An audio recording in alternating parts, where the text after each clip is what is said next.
Hi there, my name is Steve Gerhardt, and as always, this is the Unagi Observer. I know it's a kind of little weird way of looking at things right now, but I just wanted to start off by showing you something, and this was kind of nice. I was having a kind of a bad week, and a friend, Brent, sent me a little care package, so I just wanted to share that care package with you. Making this video a while ago, so I've eaten some of this already, but I just kind of want to show you guys what he gave me. All right, so he sent me Ninja Treats. Ooh. So what's in the Ninja Treats? Let's open the box up. Take some stuff out. All right.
So I hope you all enjoyed that little food swag video kind of thing that I put up there. I just wanted to kind of thank Brent for that. A few weeks ago, I was having a bad time at work, and he sent me this care package, and that was really nice of him to do that. It really did lift my spirits. So again, Brent, thank you so much. That was very nice of you. I truly appreciate it. So let us get on to the review of Gundam Requiem for Vengeance.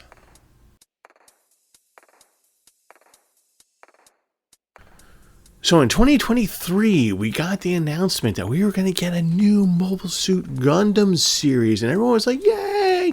And it was going to be in the original timeline again, yay! And so people were very much looking forward to it. As time progressed to October 17th, 2024, when it was actually released on Netflix, we discovered a few things that was quite interesting, and one of them was that this is going to be completely CGI'd, computer generated. And the last time I did a Gundam series that was, I think, completely computer generated from beginning to end was MS Igloo, and I think that was in 2004. So definitely the technology grew since 2004 to 2024, right? So we'll talk a little bit more about that later. It's interesting because let me take a look at my notes, make sure I get it right. Even though the animation, the character designs, and things like that were very much done by the Japanese studios of Safe House Sunrise and produced mostly by Bandai Namco Filmworks, the team that led it was English speaking. So this is kind of unique in that this isn't a wholly Japanese thing with a English voice actor cast. This is actually led by various Americans, this project. And so that was kind of interesting. So a lot of people were like going, okay, so what is that going to look like? Well, we got it. It's about 6 episodes long, so you can definitely binge it. Each episode is between 23-26 minutes, so they're easily watched. You can literally sit down and do it all in one sitting. I actually spread it out over about 3 days over the course of a week to watch it because I wanted to kind of soak it in, so to speak. So let's start with talking about the plot of this. Again, this is, as we know, Mobile Suit Gundam, the original timeline. They do a really good job in saying to you that there's really no bad guys per se. Like, it's not like the Zeons are evil people or the Earth Federation forces are evil people, things like that. It's just basically the idea, Tomo's idea of basically war is bad, and we often get hit with that 2x4 several times, that war is bad during these series. This one is no exception. So war is bad. It takes place in the later part of the 1 Year War, towards the end of it, actually right before the Zeon forces lose Odessa. This is not a spoiler. This harkens back to Mobile Suit Gundam, the original series from way back, and MS-08 Team, if you ever watched that. So that's not a spoiler.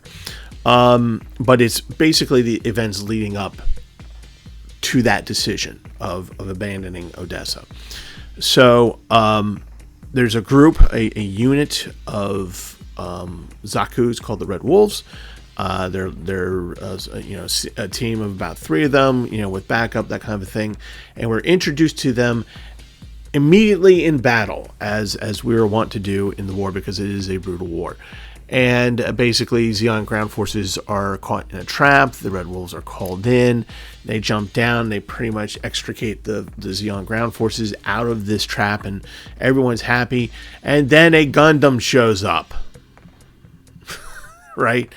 And the Gundam shows up, and it's not the atypical Gundam that we see in the original series. This is obviously the next generation of it within war, because they make the original Gundam, and then they make a couple other specified ones, and then they, of course, mass produce the GMs.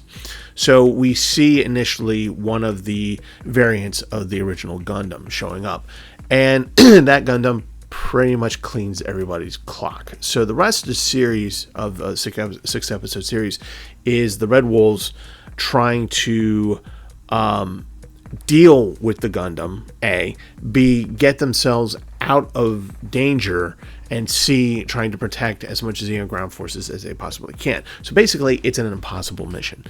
The leader of the Red Wolves is a woman who, from one of the sides, she has a tragic backstory, of course. Pay special note to the beret that she wears in her hair. That means something. There is also a watch, a sort of pocket watch that's involved, and definitely pay attention to that. There is a story behind these things, of course, that is melded into the overall story.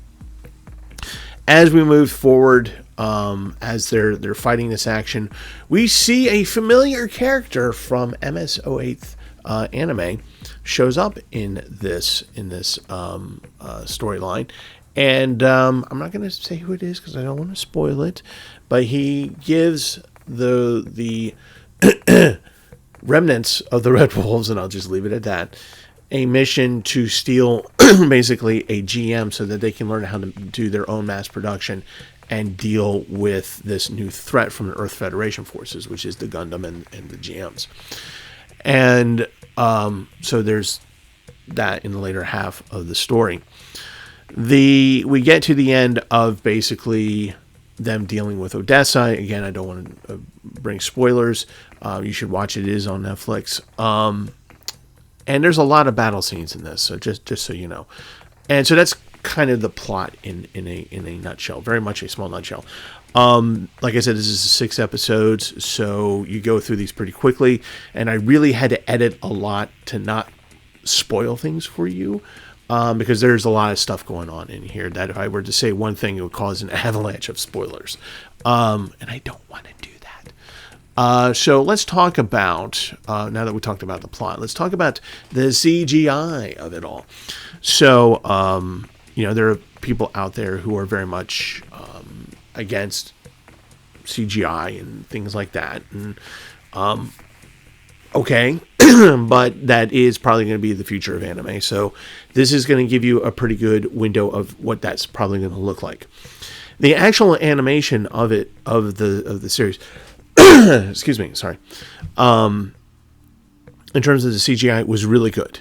They use Unreal Engine 5 for a lot of it, and while not perfect, certainly, it is a lot better than what we got in 2004 with Igloo, which was really big, kind of basic stuff, very chunky. There is some uncanny valley issues here, so just be aware of that. And while some of it doesn't flow very well, the action scenes themselves, the combat between the mobile suits is spot on. It's really, really, really good. So just kind of for those of you who are not fans of CGI and you're 2D cell animation all the way, just to kind of give you an idea of my own personal perspective. Back in the day, I was not a fan of CGI. It was not at a place where I really wanted it to be in anime. I was fine with it as background, as certain touch-ups maybe and stuff like that, but as an actual, we're going to animate solely with CGI or mostly CGI, I wasn't really hep with it, and that was because at the time the technology wasn't up to snuff. If you watch MS Igloo, you'll see what I mean. So for quite some time, I've been not a fan of CGI, but one of the things that you have to understand is that, and I understood this, which was I wasn't happy with what was going on at the time. I knew it was going to improve, and it has improved. It's had, 20 years between Igloo and this, and it's just literally night and day. Can it improve more? Yes. Does it need to improve more? Absolutely. But we are going in a really good direction here, and I'm hopeful that as this becomes the new style of making anime, that it will get to a point where we're all going to be happy with it. So for those of you who are naysayers and doomsayers of the CGI, just give it a try. Just try, go push the envelope a little bit, kind of step out of your comfort zone and just give it a go. You still may not like it, and that's fine. But just you will have to admit that the CGI has improved over years significantly. Okay, so that's that for the animation. the mecha designs are wonderful. How they incorporate the mecha designs in the battle, what you see inside the cockpit, all lovely and stunning. I really enjoyed it. One of the character designs that I thoroughly enjoyed was a commander of a garbage dump, a Xeon commander. He could not look more atypical of the snobby Xeon officer if you tried. It was a great. You'll know it when you see it, okay? That's all I have to say about that. You'll know it when you see it. So where this falls down a little bit for me is towards the end, the last couple episodes. One of the overall issues in the Gundam franchise that is dealt with, that is talked about, and it's not really a problem for the franchise, it's an actual talking point of the franchise. Like, they purposely talk about this, which is about child soldiers and how that is just never a good thing, right? That's the other 2x4, other than war is bad, child soldiers, no. Right, there's that 2x4. So that is being brought up in the second half of the series. Again, I don't want to do spoilers. I'm just going to say that comes to the front, and I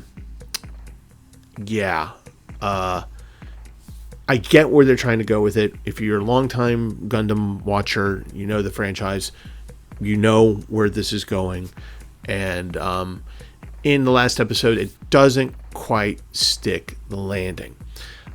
Honestly, I feel like if they really wanted to do that really well, that element of it really well, and I agree that this is something to talk about, they probably should have tacked on another episode to flesh it out some more, so that when you got the final episode, the impact is greater. And we'll just leave it at that. Who is not in this series? Amuro is not in this series. You're not going to get anybody from War in the Pocket. Bright is not in here. There's a lot of characters from the original series that you will not see in here. Xeon or Earth Federation or caught in between. So you're not going to see any of those characters. Rambaral's not in it. This is a contained anime in this one area of battle in Europe, near Odessa. Actually, I think it takes place in Romania.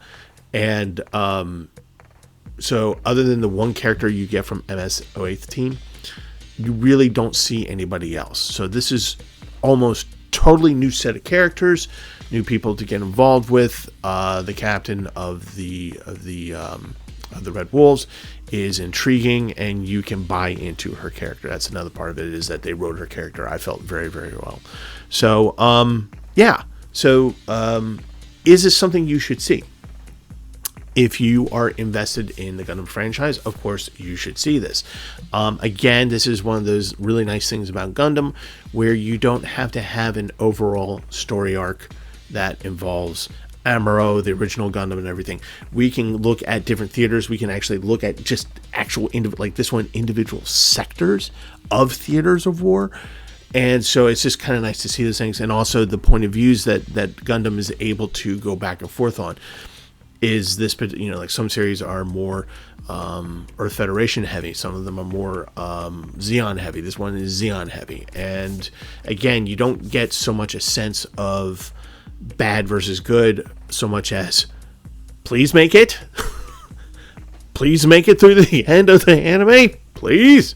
For the characters that you like and enjoy.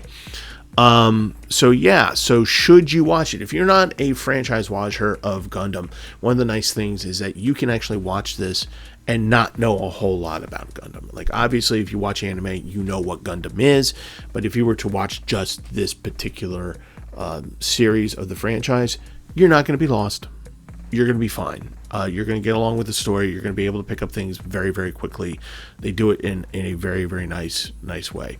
They integrate it for people who, if you don't normally watch Gundam, you're going to enjoy it.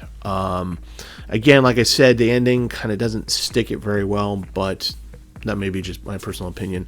But otherwise, yeah, I think this is a good watch. Definitely a bingeable watch. If you guys want to actually do a watch party, if you want to get a bunch of friends and just blow through all 6 episodes, that might be a fun thing to do.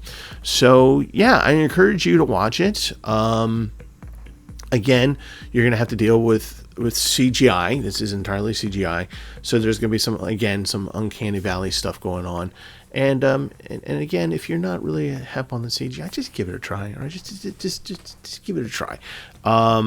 So for those of you who have seen it and you have some ideas on it, put it down below, but no spoilers, please. So some people haven't watched it. And yeah, so watch Gundam Requiem for Vengeance. It's a fun little ride, I think. Okay, so that is it for this week. A little bit of a food swag review. Again, thank you so much, Brent. Much appreciated. And a review of Gundam Requiem for Vengeance. Please give it a try. It is on Netflix. I think you'll have fun watching it. So I'm not sure what kind of video you're going to get next week. I don't know if it's going to be a regular video or just kind of like just a little something, because I will be seeing Baby Metal next weekend, and that's usually around the time that I do these reviews.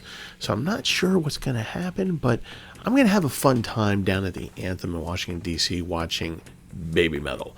So there we go. The next big thing actually for the channel before the end of the year, of course, is the last Cyberpunk review of a live action movie or some type of anime or something of that nature, and actually going to do a watch of a Cyberpunk something on SciTube, and hopefully get that done before the Christmas holiday, I'm hoping. So there's that. But yeah, otherwise that is going to be it for this week, I think. And as always, be healthy, stay good. I want to see you at conventions. And yeah, love you guys. And as always, watch more anime.